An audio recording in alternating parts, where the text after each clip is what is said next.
তিনি আর মহাকাশে যাবেন না।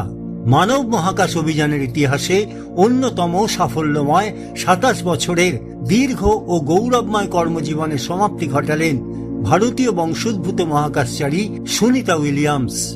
ইন্ডিয়া টুডে তাদের রিপোর্টে জানিয়েছে, নাসা সুনিতা উইলিয়ামসকে মানব মহাকাশ অভিযানের পথিকৃৎ বলে উল্লেখ করেছে। নাসার মতে স্পেস স্টেশনে তার নেতৃত্ব এবং লোয়ার আর্থ অরবিটে বাণিজ্যিক মিশন এগিয়ে নিয়ে যাওয়ার ক্ষেত্রে তার ভূমিকা অনস্বীকার্য। 2006 সালের ডিসেম্বরে স্পেস শাটল ডিসকভারি দিয়ে প্রথম মহাকাশ যাত্রা করেন সুনিতা উইলিয়ামস। এরপর অংশ নিয়েছেন একাধিক অভিযানে। আন্তর্জাতিক মহাকাশ স্টেশনে 3টি মিশনে অংশ নিয়ে একাধিক রেকর্ড গড়েছেন।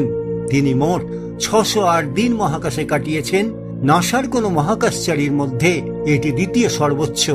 একক অভিযানে দীর্ঘতম সময় মহাকাশে থাকার তালিকায় তিনি 6ষ্ঠ স্থানে রয়েছেন। সহকর্মী বুচ উইলমোরের সঙ্গে যৌথভাবে 286 দিন মহাকাশে ছিলেন। এছাড়া 9 বার স্পেস ওয়াক করে মোট 62 ঘন্টা 6 মিনিট মহাশূন্যে কাজ করেছেন, যা কোনো মহিলা মহাকাশচারীর ক্ষেত্রে সর্বাধিক এবং সর্বকালের তালিকায় চতুর্থ। তিনিই প্রথম ব্যক্তি যিনি মহাকাশে ম্যারাথন দৌড়েছেন। গত বছরই 1 সপ্তাহের জন্য গিয়ে টানা 9 মাসের বেশি সময় আন্তর্জাতিক মহাকাশ স্টেশনে কাটাতে হয় তাকে ও সহকর্মী বুচ উইলমোরকে।